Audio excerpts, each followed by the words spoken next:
ఓం గం గణపతియే నమః. శ్రోతలకు నమస్కారం. మన ఛానల్కు స్వాగతం. స్కంద చరితం 13వ భాగం. రచన శ్రీ గణపతి సచ్చిదానంద స్వామీజీ గారు. సుబ్రహ్మణ్య స్వామి భక్తులు. అగస్త్యుడు అతని భక్తుడు.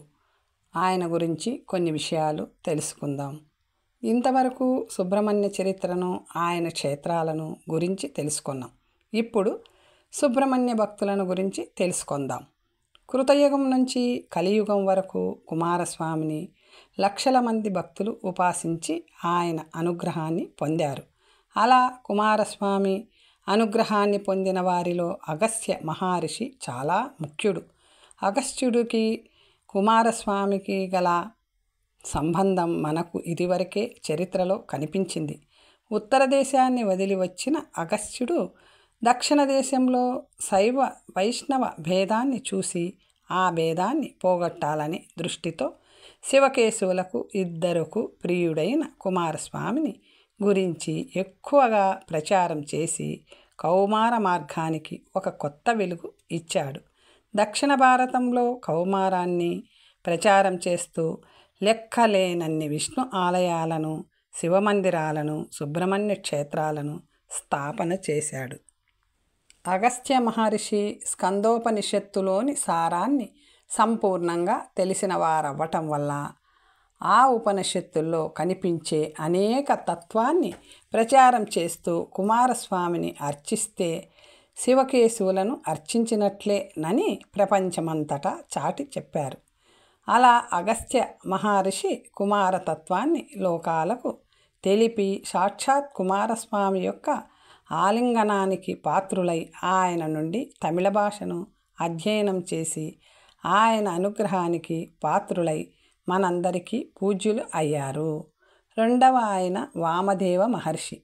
కొందరు భక్తులు కుమారస్వామి సన్యాసం తీసుకున్నాడని, కొందరు ఆయనను నిత్య బ్రహ్మచారి అని, కొందరు వల్లీ దేవసేన సమేతుడని వారి వారి భక్తికి అనుగుణంగా స్వామిని కీర్తిస్తారు.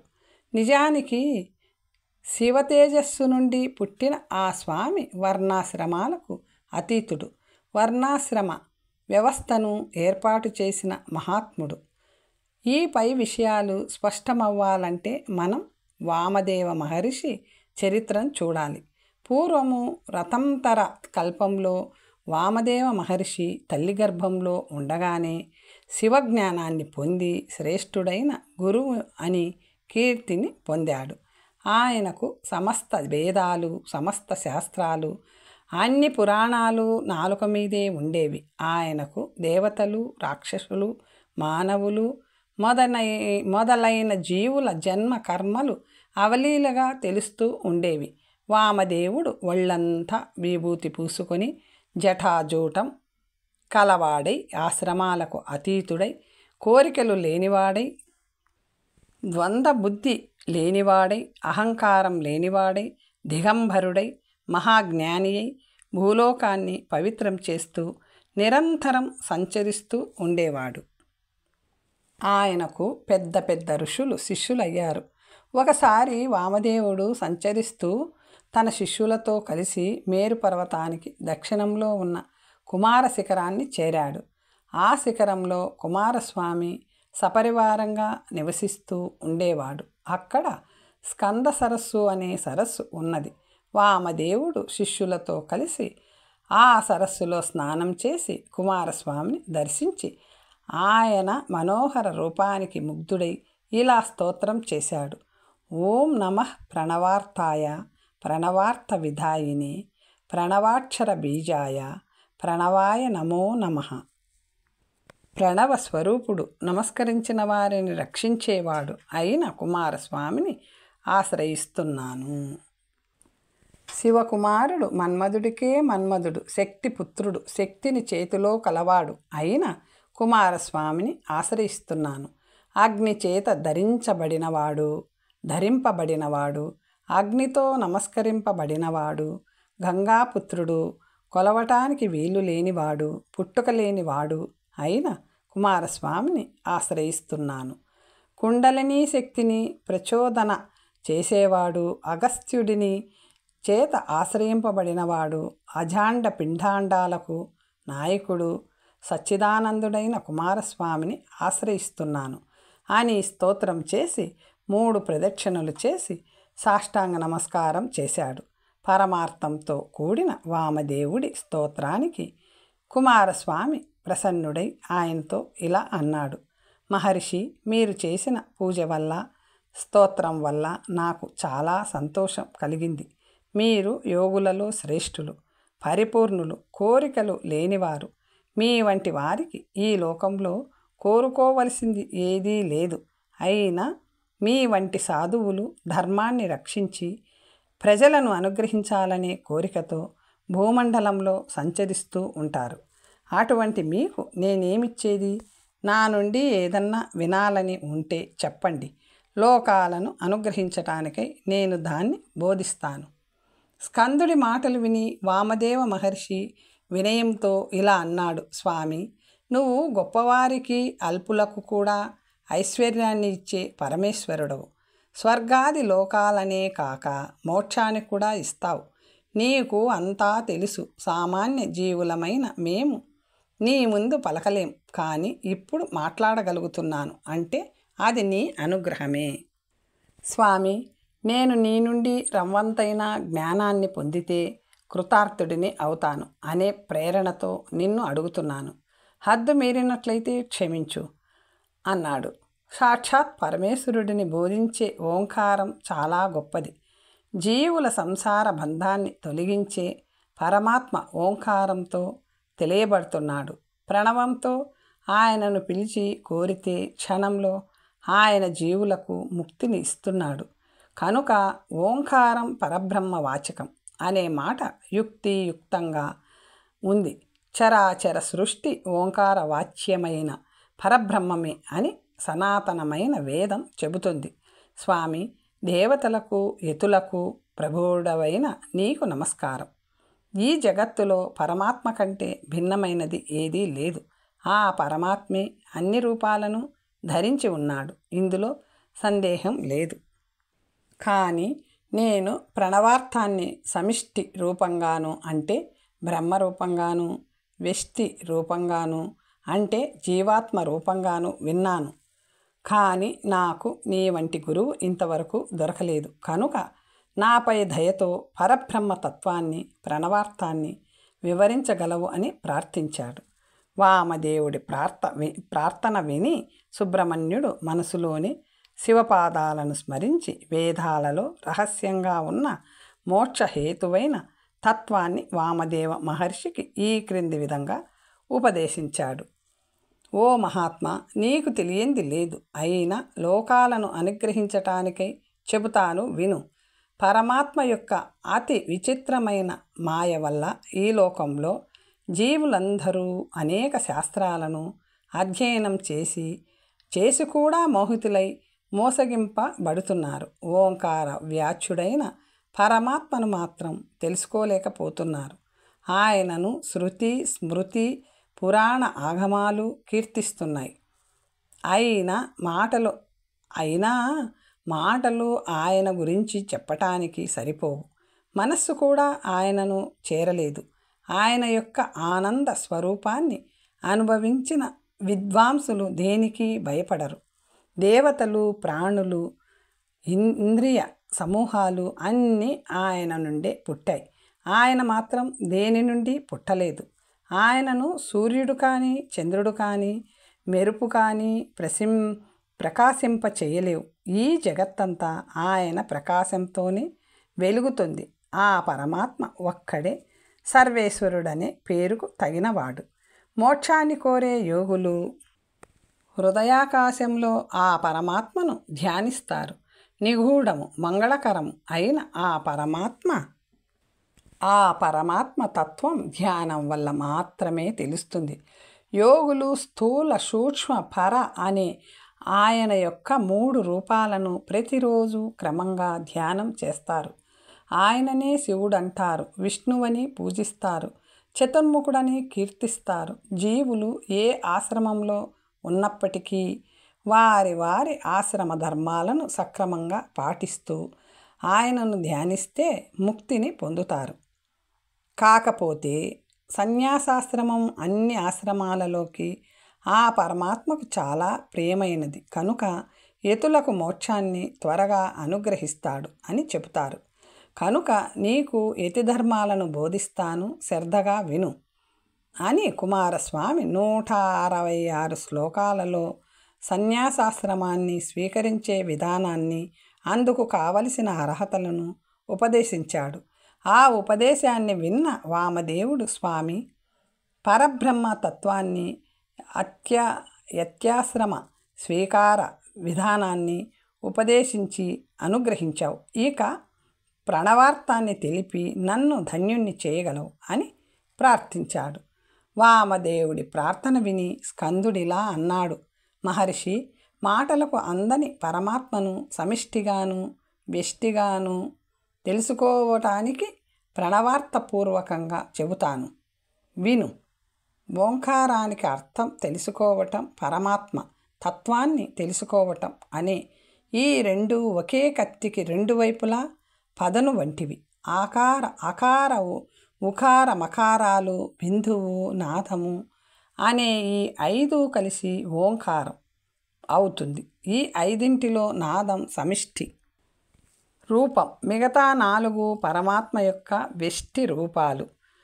ఓంకారం నాదంలోనే పుట్టి నాదంలోనే లయమవుతుంది. ఓంకారం సగుణోపాసనలో సమస్త దేవతా స్వరూపంలో గోచరిస్తుంది. దేవతలు చేసే సృష్టి స్థితి లయ తిరోధాన అనుగ్రహాలు ఓంకారంతోనే జరుగుతున్నాయి. శుద్ధమైన అంతఃకరణం కలవారు, ఓంకారంలో లయమైన మనస్సు కలవారు అయిన యతులు పరబ్రహ్మలో లయమవుతారు. అలా లయించిన వారు మహాప్రళయం సంభవించినప్పటికీ నశించరు. కనుక మహాత్ములు ఎల్లప్పుడూ ప్రణవాన్నే జపిస్తూ ఉంటారు. ఓ వామదేవ మహర్షి, నువ్వు కూడా ఆ ప్రణవాన్ని జపించి ముక్తిని పొందు అని ఉపదేశించాడు. ఈ విధంగా కుమారస్వామి ఇంకా గురుతత్వాన్ని, శిష్యుడి లక్షణాలని, శివ అద్వైతాన్ని, ఉపాసనా మహిమను, పంచబ్రహ్మల స్వరూపాన్ని, గురువు అనుగ్రహించే యోగ పట్ట మహిమను, మహావాక్యాల సారాన్ని, యతి నియమాలను, యతి సంస్కారాలను తెలిపి సన్యాసాశ్రమానికి సంబంధించిన అన్ని రహస్యాలను వామదేవ మహర్షికి ఉపదేశించి తద్వారా లోకాలను అనుగ్రహించాడు. ఈ విధంగా తపస్సులో ఉన్నత స్థానాన్ని పొందిన వామదేవుడు సుబ్రహ్మణ్య స్వామిని ఆరాధించి బ్రహ్మర్షి తత్వాన్ని పొంది అనేక వేద మంత్రాలకు ద్రష్ట అయి శాశ్వత జ్యోతిగా నిలిచాడు. 3వ భక్తుడు కాచీయప్ప శివాచార్య స్వామి. కుమారస్వామి భక్తులలో కాచీయప్ప శివాచార్య స్వామికి ఒక విశేషమైన స్థానం ఉంది. తమిళులు ఆయనను చాలా గౌరవిస్తారు. వీరు తమిళంలో కందపురాణం అనే గ్రంథాన్ని రచించారు. వ్యాస రచితమైన స్కంద పురాణంలో నామమాత్రంగా ఉన్న సూరపద్మ వధ ఘట్టాన్ని వీరు కందపురాణంలో విపులంగా వర్ణించారు.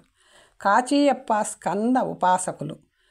వీరు తమకు కలిగిన ప్రేరణతో కందపురాణాన్ని తమిళంలో రచించి ఆ తాళపత్ర గ్రంథాన్ని ఒక ఎర్రటి పట్టు వస్త్రంలో చుట్టి దానిని కుమారస్వామి పాదాల వద్ద ఉంచి అర్చించారు.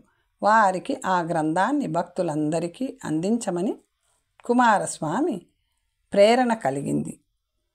కాంచీపురంలోని కుమారకొట్టం అనే ఆలయంలో కుమారస్వామిని అర్చించి, మురుగా, నీ దయతో నేను ఈ గ్రంథాన్ని వ్రాయగలిగాను. ఈరోజు పండితుల సమక్షంలో ఈ పుస్తకాన్ని విడుదల చెయ్యాలి అని సంకల్పించాను. ఆ సభ నిర్విఘ్నంగా జరిగేటట్టు ఆశీర్వదించు అని ప్రార్థించి సభామండపానికి బయలుదేరాడు. ఆ మంటపంలో కాచీయప్పకై ఎదురుచూస్తున్న పండితులు ఆయనకు సాదరంగా ఆహ్వానం పలికారు. కాచీయప్ప సభా మంటపానికి ప్రవేశించి అక్కడ ప్రధాన వేదికను అలంకరించి పండితులను ఉద్దేశించి ఇలా అన్నాడు. పండితులారా, ఈరోజు శుభదినం. కుమారస్వామి దయ వల్ల రచించిన ఈ కంద పురాణాన్ని మీ అందరికీ అర్పించాలని సంకల్పించాం. నాకున్న కొద్దిపాటి జ్ఞానంతో రచించిన ఈ గ్రంథాన్ని ఆవిష్కరించడానికి మీ అనుమతి కోరుతున్నాను. కాచీయప్ప మాటలు విని సంతోషించిన పండితులు త్వరగా ఆవిష్కరించి చదవండి, మేము కూడా ఆ కుమారస్వామి లీలలను వినాలని ఎదురు చూస్తున్నాం అన్నారు. ఇక్కడ మనం గమనించవలసిన విషయం ఏమిటంటే, పూర్వకాలంలో పుస్తకాన్ని విడుదల చేయటం అనే పద్ధతి లేదు. పుస్తకాన్ని లోకార్పణ చేయటం అనే సాంప్రదాయం మాత్రమే ఉండేది. తాళపత్రాలలో రచించిన పుస్తకాన్ని తెరిచి పండితుల సమక్షంలో చదివినట్లయితే వారు ఆ గ్రంథంలోని గుణదోషాలను కూలంకషంగా పరిశీలించి లోకంలో ప్రచారాన్ని పొందటానికి ఈ గ్రంథానికి అర్హత ఉన్నదా లేదా అని నిర్ణయించేవారు. అలా పండితులు అంగీకరించిన తరువాత లేఖకులు ప్రతులు తయారు చేసేవారు. ఈ పద్ధతిని అనుసరించి కాచీయప్ప తను వ్రాసిన గ్రంథాన్ని పండితుల సమక్షంలో చదవటం ప్రారంభించాడు. కాచీయప్ప కుమారస్వామిని స్తోత్రం చేసి మనసులో ధ్యానించి తను వ్రాసిన గ్రంథాన్ని అర్చించి పుస్తకాన్ని తెరిచి తిగడ చక్కర చేముగా మైందులన్ అని గణేశ స్తుతిని ప్రారంభించాడు. శివుడు అద్భుతమైన తన 10 చేతులతోనూ 5 తలలతోనూ అని దాని అర్థం. ఆయన దాన్ని చదువుతూ ఉండగా ఆ పంక్తి పూర్తి కాకుండానే ఒక పండితులు లేచి, అయ్యా కాస్త ఆగండి, నాకు మీ మొదటి పంక్తిలో కొంచెం అనుమానం ఉంది అన్నాడు. అప్పుడు కాచీయప్ప మళ్ళీ చదవమంటారా అన్నాడు. అందుకు ఆ పండితుడు, అక్కర్లేదు, నాకు సరిగ్గానే వినిపించింది. తిగడ చక్కరం అనే మొదటి పంక్తిలో వ్యాకరణ దోషాలు కనిపిస్తున్నాయి అన్నాడు. అక్కడ చేరిన ఇతర పండితులు ఆ పండితుడితో గొంతు కలిపారు. మీరు చేసిన పదప్రయోగానికి ఆధారం ఎక్కడ ఉంది అని అడిగారు. అందుకు కాచీయప్ప, అయ్యా, నేను ఈ మొదటి పంక్తిలో అసలు వ్యాకరణాన్నే చూడలేదు. ఎందుకంటే ఈ మొదటి పంక్తులు నేను రచించినవి కావు, ఆ కుమారస్వామి నాకు స్వయంగా ఉపదేశించినవి. అందువల్ల నేను ఏ మార్పు లేకుండా ఆ పంక్తులను అలాగే ఉంచాను అన్నాడు. పండిత సభలో గుసగుసలు మొదలయ్యాయి. ఒక పండితుడు లేచి, అయ్యా, మీకు స్కందుడు ఉపదేశించి ఉంటే ఉండుగాక, కానీ మాకు నమ్మకం కలిగేదెలా? మీ ఉపాస్య దైవాన్ని పిలిపించి ఈ పంక్తులు సరి అయినవే అని చెప్పమనండి, లేదంటే మేము నీ గ్రంథాన్ని అంగీకరించము అన్నాడు. కాచీయప్ప పరిస్థితి చాలా దీనంగా తయారైంది. ఆయన చేతులు జోడించి, పండితులారా, నాకు ఒక రోజు సమయం ఇవ్వండి. కుమారస్వామి దయ వల్ల రేపు పొద్దుటి సభలో మీ సందేహాన్ని పరిష్కరిస్తాను అని చెప్పి కుమారకొట్టం అనే ఆలయానికి వెళ్ళాడు. నిద్రాహారాలు మాని ఆలయంలోనే స్వామిని అర్చిస్తూ, ఓ స్వామి, నేను రేపటి సభకు ఎలా వెళ్ళేది? నువ్వు అంగీకరించిన ఈ గ్రంథం తప్పులు నడకలతో ఉంది అంటే నేను ఎలా నమ్మేది? రేపటి సభలో పండితులకు కలిగిన సందేహాన్ని పరిష్కరిస్తానని ప్రగల్భాలు పలికి వచ్చాను, కానీ నాకు ఏమీ తోచటం లేదు. నేను రేపటి వరకు జీవించి ఉండటం కూడా నిరర్థకమే. కనుక నన్ను నీ పాదాలలో చేర్చుకో అని కుమారస్వామి పాదాలపై పడ్డాడు. అక్కడే నిద్రపోయాడు. ఆ నిద్రలో ఆయనకు కుమారస్వామి స్వప్న దర్శనం ఇచ్చాడు. ఆ స్వప్నంలో షణ్ముఖుడు, కాచీయప్ప, బాధపడకు, వీరసోగియం అనే వ్యాకరణ గ్రంథంలో 18వ పంక్తిలో పండితుల ప్రశ్నలకు సమాధానం దొరుకుతుంది. రేపటి సభలో చోళరాజ్యానికి సంబంధించిన ఒక కవి ఆ పండితుల సందేహాన్ని తీరుస్తాడు, బాధపడకు అని చెప్పాడు. కాచీయప్ప ఠక్కున మేల్కొన్నాడు. ఆయనకు కలలో స్వామి చెప్పిన మాటలన్నీ గుర్తుకు వచ్చాయి. సంతోషంతో స్వామిని మళ్ళీ స్తోత్రం చేశాడు. మరుసటి రోజు సభలో చోళదేశం నుండి వచ్చిన పండితుడు అక్కడ ఉన్నవారి సందేహాన్ని తీరుస్తూ, పండితులారా, తిగళ్ దశక్కరం అనే 2 పదాలు కలిసి తిగడ చక్కరం అనే పదం తయారవుతుంది. వీరచోగియం అనే గ్రంథంలో ఈ ప్రయోగం కనిపిస్తుంది చూడండి అని ఆ వ్యాకరణ గ్రంథాన్ని అక్కడి పండితులకు చూపించాడు. అప్పుడు అక్కడి పండితులు, కాచీయప్ప, మా సందేహం తీరింది, నువ్వు ఇక పై పంక్తులను చదవవచ్చు అన్నారు.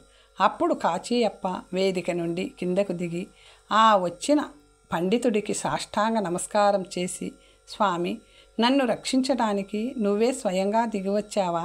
నేను ధన్యుడిని, నువ్వు దయామయుడివి అని స్తోత్రం చేశాడు. పండితులందరూ ఆశ్చర్యం నుండి బయటపడి నమస్కరించేలోగా పండిత వేషంలో ఉన్న కుమారస్వామి మాయమైపోయాడు. అందరూ తమ తప్పును తెలుసుకుని కాచీయప్పకు నమస్కరించారు. సందేహాన్ని లేవనెత్తిన పండితుడు కాచీయప్పకు మాటి మాటికి నమస్కారాలు చేశాడు. తన తప్పును క్షమించమని వేడుకొన్నాడు. అప్పుడు కాచీయప్ప, మిత్రమా, ఇందులో నీ తప్పేమీ లేదు.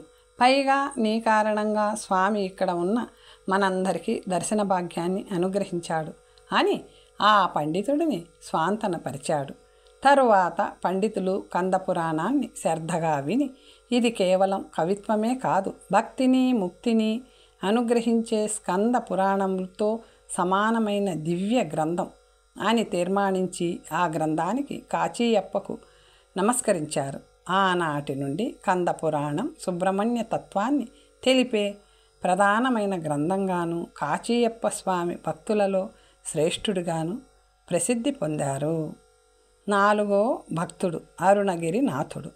ఈయనది ఒక విచిత్రమైన కథ. ఈ కాలం భక్తులందరికీ అన్వయించే కథ. దురభ్యాసాల నుండి బయటికి రావాలి అనుకుంటున్న వారందరూ తెలుసుకోవలసిన కథ. అరుణగిరినాథుడు 15వ శతాబ్ది నాడు 15వ శతాబ్దివాడు, అంటే సుమారుగా 550 సంవత్సరాల క్రితం వాడు. దేవస్థానాలకు కొలువైన తిరువన్నామలై అనే క్షేత్రంలో ఈయన జన్మించాడు. తిరువన్నామలైను అరుణాచలం అని పిలుస్తారు. చిన్నతనంలోనే అరుణగిరినాథుడు తల్లిదండ్రుల వియోగాన్ని పొందాడు. ఆయన దేవదాసి కులానికి చెందినవాడు. అరుణగిరినాథుడి తల్లి చనిపోతూ కూతురిని పిలిచి, అమ్మా, ఇకపై తమ్ముడి బాధ్యత నీదే, తమ్ముడిని నువ్వే చూసుకోవాలి అని చెప్పి మరణించింది. అప్పటి నుండి అరుణగిరినాథుడి అక్క అయిన ఆది తన తమ్ముడిని పోషించసాగింది. అరుణగిరినాథుడికి వయసుతో పాటు వ్యసనాలు కూడా పెరిగాయి. రోజంతా వేశ్యావాటికలోనే గడిపేవాడు. తమ్ముడి విలాసాలకు కావలసిన ఖర్చంతా అక్కగారైన ఆది భరిస్తూ ఉండేది. ఆదికి వయస్సు మీద పడటం వల్ల సంపాదన తగ్గింది. ఇల్లు గడవటం కూడా కష్టమైపోయింది. ఈ పరిస్థితుల్లో అరుణగిరికి నానా రోగాలు వచ్చాయి. అయినా చెడు అలవాట్లను మాత్రం మానుకోలేదు. ఒక్కరోజు అక్క దగ్గరికి వచ్చి, అక్క, నాకు డబ్బులు కావాలి, ఇవ్వు అన్నాడు. అందుకు ఆమె, నాయన, ఇంతకాలం నిన్ను పోషించాను, నీ విలాసాలకు ఏ లోటు కలగకుండా చూసుకున్నాను. నాకు వయసు అయింది, దేవదాసి వృత్తిలో సంపాదన తగ్గింది, కనుక నీకు ఇదివరకటిలాగా డబ్బు ఇవ్వలేను అని చెప్పింది. అరుణగిరి డబ్బు కావలసిందే అని పట్టుబట్టాడు. అందుకామె, తమ్ముడు, నువ్వు నడుస్తున్న మార్గం సరైనది కాదు. నువ్వు శ్రీసుఖం కోసం రోజురోజుకి దిగజారిపోతున్నావు. ఇది మంచిది కాదు అన్నది. నువ్వు దేవదాసి స్త్రీల ప్రేమను పొందాలనుకుంటున్నావు. అది సాధ్యపడదు. వారు ఎవరినీ ప్రేమించరు. అది వారి వృత్తి. ఈ విషయాలన్నీ ఆలోచించి చెడు అలవాట్లను మాని ఇప్పటికైనా నీ జీవితాన్ని బాగు చేసుకో అని చెప్పింది. అయినా అరుణగిరి అక్క మాటలను అంగీకరించలేదు. డబ్బు కావలసిందే అని పట్టుబట్టాడు. అందుకామె, తమ్ముడు, నువ్వు కోరుతున్న సుఖం శాశ్వతమైనది కాదు. పైగా నువ్వు ఆ సుఖాన్ని పొందాలి అనుకుంటున్న మార్గం కూడా సరైనది కాదు. దానివల్ల అనేక రోగాలు వస్తాయి. ఆరోగ్యం పాడై శక్తి నశించి మనిషి అంతరాంతరంగా మరణిస్తాడు. ఇన్ని విన్నప్పటికీ నీకు ఇంకా శ్రీసుఖం కావాలి అని కోరిక ఉన్నట్లయితే నా శరీరాన్ని అనుభవించు. ఈ పరిస్థితుల్లో నేను నీకు ఇవ్వగలిగింది ఇదే అని చెప్పింది. ఆది ఏ ముహూర్తంలో చెప్పిందో, ఎవరి ప్రేరణ వల్ల చెప్పిందో కానీ ఆ మాటలు సూటిగా అరుణగిరి హృదయాన్ని తాకాయి. ఒక్కసారిగా లోని చీకటిపోయి హృదయమంతా వెలిగిపోయింది. అక్క మాటలతో జ్ఞాని అయిన అరుణగిరి మాట్లాడలేదు. సరాసరి దేవస్థానానికి వెళ్ళి గాలిగోపురాన్ని ఎక్కి నా తప్పులకు ప్రాయశ్చిత్తం దేహత్యాగమే అని మనసులో నిర్ణయించుకుని, దేవా సుబ్రహ్మణ్య, నా తప్పులను క్షమించు అని గట్టిగా అరిచి గాలిగోపురం నుండి క్రిందకు దూకాడు. అప్పుడొక మహిమ జరిగింది. అరుణగిరి కింద పడకముందే ఆయన ఆరాధ్య దైవమైన సుబ్రహ్మణ్యుడు ప్రత్యక్షమై అరుణగిరిని రక్షించాడు. అరుణగిరి, దేవా, ఈ పాపిని ఎందుకు రక్షించావు అని అడిగాడు. అప్పుడు సుబ్రహ్మణ్యుడు, అరుణగిరి, నీ మనసులో కలిగిన తీవ్రమైన పశ్చాత్తాపం వల్ల నీవు చేసిన పాపాలన్నీ హరించుకుపోయాయి. అందువల్ల నీకు కుమార షడక్షర మంత్రాన్ని ఉపదేశిస్తున్నాను. ఈ మంత్రాన్ని జపించి మంత్రబలం వల్ల కవివై నన్ను కీర్తన చేస్తూ లోకమంతా సంచరించి నా మహిమను చాటు. ఇదే నీకు నా ఆజ్ఞ అని షడక్షర మంత్రాన్ని ఉపదేశించాడు. అప్పటి నుండి అరుణగిరినాథుడై సుబ్రహ్మణ్య క్షేత్రాలన్నీ సంచరించి కేవలం సుబ్రహ్మణ్య స్తోత్రాలను చేస్తూ తిరుప్పగళ్ అనే పేరుతో 16,000 పాటలను రచించాడు. దురదృష్టం వల్ల ఇప్పుడు 1,300 పాటలు మాత్రమే లభిస్తున్నాయి. ఈ కీర్తనలే కాక కందరానుభూతి, కందరలంకారం, విరుదం, మలై విరుదం అనే గ్రంథాలను ఎన్నో రచించాడు. తమిళనాడులో ఈనాటికి అరుణగిరినాథుడు రచించిన తిరుప్పుగళ్ పాటలతోనే సుబ్రహ్మణ్య వ్రతాలు సమాప్తి అవుతాయి. ఇలా ఒక సామాన్యుడు సుబ్రహ్మణ్య కృప వల్ల మహాత్ముడు అయ్యాడు. జ్యోతిర్రామలింగ స్వామి భక్తుడు. 19వ శతాబ్దానికి చెందిన తిరువరు ప్రకాశ్ వళ్ళవార్ జ్యోతిరామలింగ స్వామి వారు కూడా కుమారస్వామి అనుగ్రహంతో జ్ఞానదేశికన్ అనే బిరుదుతో ప్రసిద్ధులయ్యారు. జ్యోతిరామలింగ స్వామి చిన్నతనంలోనే పూజలు, ధ్యానాలు, తపస్సు పట్ల శ్రద్ధ కలిగి ఉండేవారు. ఆ కారణంగా వారికి చదువుపై శ్రద్ధ తగ్గింది. చదువుకోక సమయం వృధా చేస్తే ఇంట్లో అన్నం పెట్టేది లేదని అన్నగారు గట్టిగా చెప్పారు. అయినా వారి వదిన ప్రేమతో భర్తకు తెలియకుండా మరిదిగారికి దొంగతనంగా అన్నం పెడుతూ ఉండేది. ఒకసారి అన్నం వడ్డిస్తున్న వదిన గారి కళ్ళల్లో నీళ్లు చూసి జ్యోతిరామలింగ స్వామి, వదిన, ఎందుకు ఏడుస్తున్నావు అని అడిగారు. అందుకు ఆమె, నాయన, మీ అన్నగారికి తెలియకుండా నీకు అన్నం పెడుతున్నాను. ఇలా ఎన్ని రోజులు జరుగుతుందో తెలియదు. నిన్ను చూడకుండా నేను ఉండలేను. మీ అన్నగారి కోసం కాకపోయినా నా కోసం బాగా చదువుకోనాయనా అని చెప్పింది. ఆనాటి నుండి స్వామిలో మార్పు వచ్చి ఒక చిన్న గదిలో అద్దము, దీపం, పుష్పం, కర్పూరం ఇవన్నీ చుట్టూ పెట్టుకొని తిరుత్తని మహాక్షేత్ర వాసం వాసుకీభూషణం భజే సుబ్రహ్మణ్య దేవం షణ్ముఖం పరమేశ్వరం అంటూ తిరుత్తని దైవాన్ని ధ్యానం చేసి చదువు ప్రారంభిద్దామని ధ్యానానికి ఉపక్రమించాడు. అకస్మాత్తుగా అద్దంలో కుమారస్వామి కనిపించి, జ్యోతిస్వామి, నువ్వు ఇలాగే ధ్యానం చేస్తూ ఉండు, విద్యలన్నీ అవే వస్తాయి అని చెప్పి మాయమైపోయాడు. ఆనాటి నుండి జ్యోతిస్వామి చదువు పేరుతో తలుపులు వేసుకొని గదిలో కూర్చునేవాడు. ఆయనకు సమస్త విద్యలు తమంతట తాముగా సిద్ధించాయి. పెద్ద పెద్ద పండితులు జ్యోతిస్వామిని దర్శించి తమ సందేహాలను పోగొట్టుకునేవారు. జ్యోతిస్వామి వారికి వయస్సుతో పాటు అద్భుత శక్తులు కలిగాయి. వారు వడలూరు అనే గ్రామంలో సత్యధర్మశాలలను స్థాపించి అక్కడ సత్యజ్ఞాన సభను నిర్మించి ఒకనాడు మెట్టుకుప్పం సిద్ధవళగా భవనంలో ప్రవేశించి తలుపులు మూసి సశరీర ముక్తిని పొందారు. ఇప్పటికీ జ్యోతిరామలింగ స్వామి వారు స్మరించిన వారందరికీ కనిపించి కుమారస్వామి తత్వాన్ని తెలుపుతూ ఉన్నారు. చాలామంది భక్తులు స్వామిని కీర్తించి ముక్తిని పొందారని చెప్పుకొన్నాం. సుబ్రహ్మణ్య స్వామి నాగస్వరూపుడు, నాదప్రియుడు కనుక ఆయనను భక్తులు ఎక్కువగా నాదంతోనే కీర్తించారు. అలా కీర్తించిన వారిలో ముత్తుస్వామి దీక్షితుల వారికి ఒక ప్రత్యేక స్థానం ఉంది. వారు సప్త విభక్తులతోనూ స్వామిని కీర్తించడమే కాక ఇంకా చాలా కీర్తనలు కుమారస్వామిపై రచించారు. త్యాగరాజస్వామి వారు కూడా సుబ్రహ్మణ్య స్వామిని నీ వంటి దైవమును షడాననను నేనెందుకు కానరానా షడానన నేనెందుకు కానరానా అని తోడి రాగంలో గానం చేశారు. మనం కూడా ఆయన గురించి పాడుకుందాం. అవతారాలు పరిత్రాణాయ సాధూనాం వినాశాయ చ దుష్కృతాం ధర్మ సంస్థాపనార్థాయ సంభవామి యుగే యుగే అని భగవద్వచనాన్ని అనుసరించి ఎప్పుడెప్పుడైతే ధర్మానికి హాని కలుగుతుందో, ఆ అధర్మం పెరుగుతుందో, లోకంలో అశాంతి పెరిగి ప్రశాంతి పోతుందో అప్పుడంతా పరమాత్మ అవతారాన్ని స్వీకరించి దుష్టులను శిక్షించి సాధువులను భక్తులను మంచివారిని రక్షిస్తాడు. సుబ్రహ్మణ్య స్వామిని గురించి ఇంతవరకు చెప్పుకొన్న చరిత్ర అంతా ఒక ఎత్తైతే ఆయన అవతార చరిత్ర ఒక ఎత్తు. ఆయనకు అనేక రూపాలు, ఆయన పరంపరలో అనేక అవతారాలు ఉన్నాయి. ఆ అవతారాలలో ప్రసిద్ధాలు అప్రసిద్ధాలు అనే మాట లేదు, అన్నీ ప్రధానమైనవి. అలాగని అన్నింటినీ చెప్పుకోవటానికి సమయం సరిపోదు. కనుక కొన్ని అవతారాలను గురించి చెప్పుకుందాం.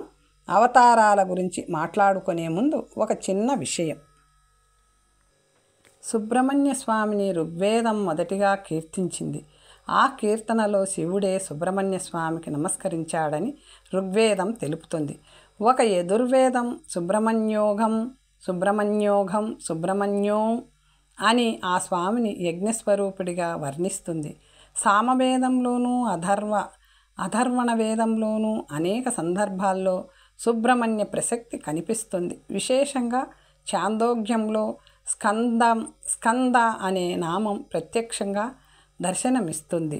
ఇది వేదాల విషయం. ఇక పురాణాలు అన్నీ కూడా సుబ్రహ్మణ్య స్వామిని గురించి చెప్పినవే. రామాయణ మహాభారతాలు కుమార జననాన్ని కుమార సంభవం అనే పేరుతో వర్ణించాయి.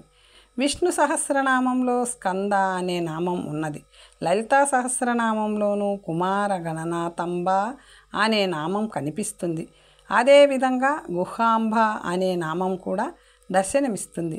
నవదుర్గలలో అమ్మవారు స్కందమాత అని పిలువబడుతుంది. ఆశ్చర్యంగా గీతాచార్యుడు భగవద్గీతలో సేనానీనా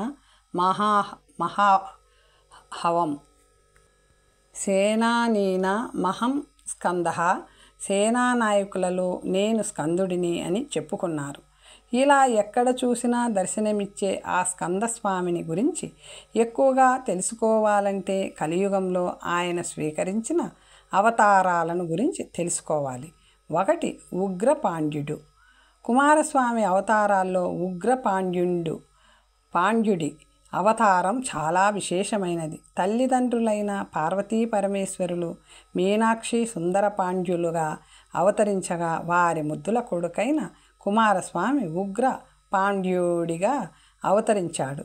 శివుడి అవతారమైన సుందరేశ పాండ్యుడి వానప్రస్థానికి వెళుతూ పాండ్యరాజ్యాన్ని ఉగ్రపాండ్యుడికిచ్చి అప్పగించి వెళ్ళాడు. ఉగ్రపాండ్యుడు ధర్మంగా రాజ్యాన్ని 10 దిక్కులా వ్యాపింపచేశాడు. అలా ఉగ్రపాండ్య అవతారాన్ని ధరించిన కుమారస్వామి లోకంలో ధర్మరాజ్యాన్ని స్థాపించాడు. కుమారిల భట్టు. శివుడు శంకర భగవత్పాదులుగా అవతరించి ఉన్న సమయంలో ఆ వైదికమైన బౌద్ధ మతాన్ని తరిమికొట్టడానికి కుమారస్వామి కుమారీల భట్టు అనే పేరుతో ప్రయాగలో అవతరించాడు. కర్మను బోధించే మీమాంస శాస్త్రంలో భట్టాదీపిక అనేది ఒక ప్రధానమైన గ్రంథం. 3 విధాలుగా ఉన్న మీమాంస శాస్త్రంలో భట్టామతం ఒకటి. భట్టామతానుసారంగా శాస్త్రార్థాన్ని చెప్పే పండితులు కుమారీల భట్టును అనుసరిస్తారు. దేవతలంతా శివుడి వద్దకు వెళ్ళి లోకంలో కర్మానుష్ఠానం తగ్గిపోయింది, వాటిని పునరుద్ధరించమని ప్రార్థించగా శివుడు శంకర భగవత్పాదులుగా అవతరించాడు. ఆయన వెనుక బ్రహ్మదేవుడు మండన మిశ్రుడిగాను, సరస్వతి మండన మిశ్రుడి భార్య అయిన ఉభయభారతిగాను, ఇంద్రుడు సుధర్మ మహారాజుగాను, శ్రీ మహావిష్ణువు పద్మపాదాచార్యుడిగాను, సుబ్రహ్మణ్య స్వామి కుమారీల భట్టుగాను అవతరించారు. కుమారీల భట్టు అవతరించిన కాలంలో ఉత్తర దేశంలో బౌద్ధ మతం విజృంభించి ఉన్నది. బౌద్ధులు తమ బుద్ధితో, ఉపాయాలతో వేదాన్ని, షోడశ సంస్కారాలను ఎందుకు పనికిరానివిగా నిరూపిస్తూ ప్రజలందరినీ నాస్తికులుగా మార్చసాగారు. వేదంలో అపారమైన పాండిత్యము, విశ్వాసము కలిగిన కుమారీల భట్టు ఈ స్థితిని చూసి దీన్ని ఎలాగైనా మార్చాలి, బౌద్ధాన్ని ఉపాయంతో ఖండించాలి అని సంకల్పించాడు. సంకల్పమైతే కలిగింది, కానీ బౌద్ధమంటే ఏమిటో, దానివల్ల కలిగే సాధక బాధకాలు ఏమిటో తెలుసుకోకుండా దాన్ని ఖండించడానికి కుమారీల భట్టు మనస్సు ఒప్పుకోలేదు. అందువల్ల ఆయన బౌద్ధులను ఆశ్రయించి వారి నుండి బౌద్ధ మతాన్ని తెలుసుకోవాలి అని నిర్ణయించుకున్నాడు. అయితే ఆ బౌద్ధులు బ్రాహ్మణులకు తమ శాస్త్రాలను బోధించేవారు కాదు. ఎలాగైనా బౌద్ధాన్ని నేర్చుకోవాలి అనే పట్టుదలతో మనుష్యుడిగా అవతరించిన సుబ్రహ్మణ్యుడు మనుష్యుడిగానే వ్యవహరిస్తూ కార్యాన్ని సాధించాలి అని దీక్ష పూనాడు. తాను దేవతగా ఉండి సాధించటం కన్నా మనుష్యుడిగా ఉండి సాధించడమే మంచిదని కుమారస్వామి సంకల్పించాడు. అందువల్ల కుమారీల భట్టు బౌద్ధ భిక్షువుల వేషాన్ని ధరించి బౌద్ధ విహారంలోని విద్యాలయాలనికి చేరుకొన్నాడు. ఆ విద్యాలయానికి 7 అంతస్తులు ఉండేవి. కుమారీల భట్టు బౌద్ధ భిక్షువులా ఉంటూ తమ అంతరంగంలోనే కావలసిన కర్మానుష్ఠానాన్ని కొనసాగిస్తూ బౌద్ధులతో కలిసి వారి మతాన్ని అభ్యసించసాగాడు. బౌద్ధ మతాన్ని చదువుతున్నప్పుడు అక్కడి పంక్తులలో వైదిక మతాన్ని, కర్మానుష్ఠానాన్ని నిందించిన సందర్భాలన్నీ కుమారీల భట్టుకు బాధ కలిగిస్తూ ఉండేవి. అయినా బయటపడకుండా మనస్సులోనే బాధపడుతూ ఉండేవాడు. కొన్ని సమయాలలో వేద నిందను విని కన్నీరు ఆపుకోలేకపోయేవాడు. దాన్ని గమనించిన అధ్యాపకులు వీడెవడో బ్రాహ్మణుడిలా ఉన్నాడే అనుకునేవారు. ఒకరోజు ఇలాగే కుమారీల భట్టు కంట తడి పెట్టగా బౌద్ధ గురువులు ఏమయ్యా, ఎందుకా కన్నీరు అని అడిగారు. అందుకు కుమారీల భట్టు సర్దుకొని, అబ్బే ఏం లేదండి, ఇవి ఆనంద బాష్పాలు. బౌద్ధ గురువులు వేదాన్ని ఖండించిన విధానాన్ని చూసి వారి తెలివికి ఆశ్చర్యపోయి ఆనంద బాష్పాలు వచ్చాయి, అంతేకాని ఇది కన్నీరు కాదు అని సమాధానమిచ్చాడు. ఇలా చాలాసార్లు జరిగింది. చివరకు బౌద్ధ గురువులకు ఇతడు బ్రాహ్మణుడేనని, బౌద్ధుడు కాదని నిర్ణయం కలిగింది. అయితే ఇతడిని పొమ్మనాలా ఉండమనాలా అనే సందేహం వారికి కలిగింది. అతడు బుద్ధిహీనుడైతే పొమ్మనడం వల్ల వారికి కలిగే నష్టం లేదు. కానీ కుమారీల భట్టు మహాబుద్ధిశాలి, బౌద్ధ మతంలో ఉన్న రహస్యాలన్నీ తెలుసుకున్నాడు. అందువల్ల ఇతడిని ప్రాణాలతో ఉంచటం తమకు మంచిది కాదు అని బౌద్ధులు నిశ్చయించుకున్నారు. ఒకరోజు మాటలు కలిపి కుమారీల భట్టును విహారం యొక్క 7వ అంతస్తుకు తీసుకుపోయి అక్కడి నుండి క్రిందకు తోసేశారు. కుమారీల భట్టు ఆ 7వ అంతస్తు నుండి కింద పడుతూ, వేదం ప్రమాణమైతే నాకు ఆపద కలుగకుండుగాక అన్నాడు. 7 అంతస్తుల నుండి కింద పడిన కుమారీల భట్టుకు పెద్దగా దెబ్బేమీ తగల్లేదు. కానీ ఒక చిన్న రాయి కంటిలో గుచ్చుకుంది. తన కంటిలో రాయి గుచ్చుకున్నందువల్ల కుమారీల భట్టుకు కోపం వచ్చింది. వేదాన్ని నేను ఎంతగానో నమ్మాను, అయినా నాకు ఈ కష్టం కలిగింది అనుకున్నాడు. సరిగ్గా ఆ సమయంలో, అయ్యా, నువ్వు వేదం ప్రమాణమైతే అని కొంత సందేహాన్ని ప్రకటించావు, అందువల్ల నీకు ఈ కష్టం కలిగింది అని అశరీరవాణి పలికింది. తరువాత కుమారీల భట్టు అక్కడి నుండి తన గ్రామానికి చేరుకొని మీమాంస శాస్త్రాన్ని ఎక్కువగా ప్రచారం చేయసాగాడు. అదే సందర్భంలో తన యుక్తితో బౌద్ధాన్ని అన్ని వైపులా నుండి ఖండించాడు. కర్మే ఫలితాన్ని ఇస్తుంది, అందువల్ల అందరూ కర్మను ఆచరించండి అని ప్రచారం చేశాడు. ఆ విధంగా బౌద్ధాన్ని ఖండించి వేద సమ్మతము, కర్మ ప్రధానము అయిన మీమాంస మతాన్ని స్థాపించాడు. ఆ సమయంలో శంకర భగవత్పాదులు కాశీక్షేత్రంలో సూత్ర భాష్యాన్ని రచించి దిగ్విజయ యాత్రకై తూర్పు దిక్కుగా బయలుదేరారు. అప్పుడు వారికి కుమారీల భట్టు తుషాగ్ని ప్రవేశం చేస్తున్నాడని తెలిసింది. తుషాగ్ని ప్రవేశమంటే కాలుతూ ఉన్న ధాన్యపు పొట్టులో సజీవమైన శరీరాన్ని మెల్లగా కాల్చివేయటం. కుమారీల భట్టు మరణించకముందే ఆయనతో వాదించి కర్మ కన్నా జ్ఞానమే గొప్పది అని నిరూపించాలని భగవత్పాదులు సంకల్పించారు. అందువల్ల వెంటనే కుమారీల భట్టు దగ్గరకు వెళ్ళారు. భగవత్పాదులు కుమారీల భట్టును చూసి, మీరు ఎందుకు తుషాగ్ని ప్రవేశం చేశారు అని ప్రశ్నించారు. అందుకు ఆయన, నేను బౌద్ధ గురువులకు అసత్యాలు చెప్పి వారి శాస్త్రాన్ని తెలుసుకున్నాను. ఒక అక్షరం నేర్పినవాడైనా గురువే అవుతాడు. నేను గురుద్రోహి, ద్రోహం చేశాను. కర్మే ప్రధానమని కర్మవాదాన్ని లోకంలో నిలబెట్టడానికి వచ్చిన నేను గురుద్రోహానికి ప్రాయశ్చిత్తం చేసుకోకుండా ఉండగలనా? అందువల్ల ధర్మశాస్త్రాన్ని పరిశీలించాను. గురుద్రోహానికి కష్టమైన మరణమే ప్రాయశ్చిత్తమని శాస్త్రాలు చెబుతున్నాయి. అందువల్ల నేను తుషాగ్ని ప్రవేశం చేశాను అన్నాడు. భగవత్పాదులు అంతా విని కేవలం కర్మ వల్ల నిత్య శ్రేయస్సు కలగదని సహేతుకంగా వాదించి నిరూపించి జ్ఞానమార్గాన్ని వారికి బోధించారు. భగవత్పాదుల బోధన విని కుమారీల భట్టు, స్వామి, మీ దర్శనంతో నేను కృతార్థుడిని అయ్యాను. మీరు చెప్పే బోధను గ్రహిస్తే లోకాలకు మంచి జరుగుతుంది. కానీ ప్రస్తుతం నేను మీరు చెప్పిన ఈ విషయాలను లోకానికి బోధించే స్థితిలో లేను. తమరు దయతో కర్మిష్టి అయిన మండనమిశ్రుడిని కలిసి ఆయనకు మీ జ్ఞాన మార్గాన్ని బోధించండి. మీ మార్గాన్ని మండనమిశ్రుడు అంగీకరిస్తే లోకమంతా అంగీకరిస్తుంది. అందువల్ల ఆయన దగ్గరకు వెళ్ళండి అని ప్రార్థించి శరీర త్యాగం చేశాడు. తరువాత భగవత్పాదుల బోధనతో మండనమిశ్రుడు సన్యాసాన్ని స్వీకరించి వారికి శిష్యులయ్యారు. ఇలా కుమారస్వామి అవతారమైన కుమారీల భట్టు చేసిన త్యాగంతో లోకంలో వేదధర్మం శాశ్వతంగా నిలిచింది.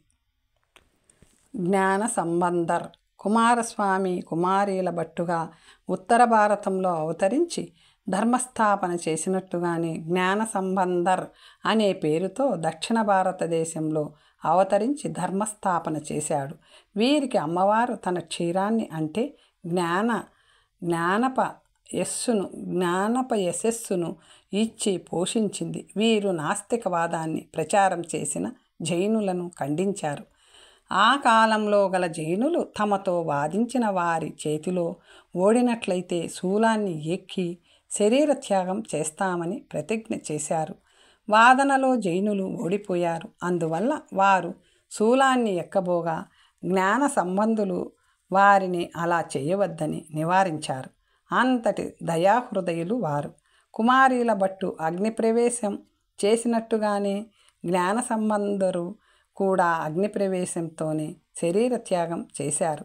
అలా ఎందుకు చేశారంటే వారిద్దరూ కుమారస్వామి అవతారాలే కనుక కుమారుడికి అగ్నిలో పుట్టినవాడు అని పేరు. అగ్నిలో పుట్టిన వారికి అగ్నిలో కలవటం పెద్ద కష్టమేమీ కాదు.